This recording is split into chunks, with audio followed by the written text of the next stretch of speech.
1938, mes amis. Orson Welles lit un faux bulletin à la radio. Les Martiens débarquent. Des millions d'Américains paniquent. Fiction totale. Peur bien réelle. Février 2026. Deux analystes de Citrini publient un rapport daté de 2028. Dedans, l'IA a ravagé l'économie. Bourse à moins 38%, chômage au-dessus de 10%, des cadres qui ne remboursent plus leur crédit. Sauf que tout est faux, une fiction. Et pourtant, les marchés ont tremblé. Pourquoi? Parce que personne n'a pu prouver que ça n'arriverait pas. En 1938, les Martiens n'existaient pas. En 2026, l'IA, elle, est déjà là. La vraie question, l'IA va-t-elle casser le lien entre emploi, salaire et consommation? Là, accrochez-vous. Un prix Nobel annonce un mirage, une grande banque promet le festin du siècle. Même chiffre, conclusion inversée. L'un des deux se trompe, et selon lequel votre épargne n'a pas le même avenir. Le rapport tape là où ça fait mal. En bourse, on évalue une entreprise sur 20 ans de profit. Mais si l'IA permet de copier son produit en quelques mois, on ne parie plus que sur 5 ans. Et là, le S&P 500 s'effondre de plus de 70%. Pire, en 2008, les emprunteurs fragiles étaient les ménages modestes. Cette fois, ce sont les diplômés, les cadres, les clients jugés les plus sûrs. Après les subprimes, la crise des primes.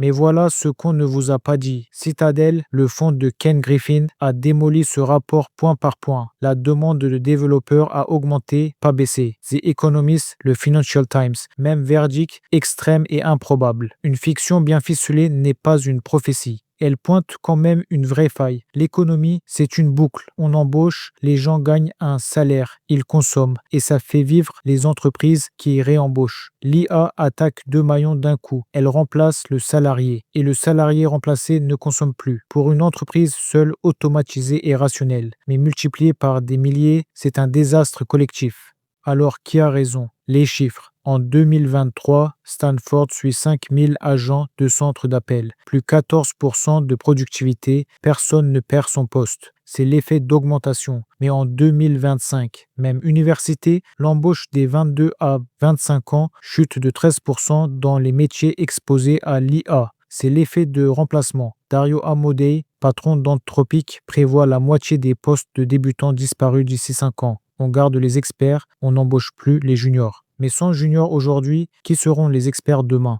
Et le vrai danger est ailleurs, dans le portefeuille le plus concentré du monde. Cette entreprise, les Magnificent Seven, pèse 35% de la bourse américaine et elle se finance dans cercle fermé. Nvidia investit dans OpenAI. OpenAI paye Oracle. Oracle achète des puces Nvidia qui réinvestit dans OpenAI. Le même dollar tourne en rond, qu'un maillon lâche et les dominos tombent. Vous êtes concerné, un ETFS et P500. C'est un tiers de votre argent sur cette société. La parade, les ETF Equal Weight, où chacune pèse 0,2%. Alors, apocalypse ou âge d'or? Ma réponse, les deux camps ont tort. Entre les miettes du Nobel et le festin de la banque, l'économiste Tyler Cowen vise juste, pas de crack, mais une croissance qui passe lentement de 2 à 2,5% par an. Du changement, oui, mais lent, car la santé, l'éducation, l'État mettent des décennies à absorber une révolution. Le vrai méchant, ce n'est pas la machine, c'est le temps. Et vous, dans quel camp êtes-vous? Dites-le en commentaire. Et pour comprendre l'économie sans parler chinois, abonnez-vous. On se retrouve très vite.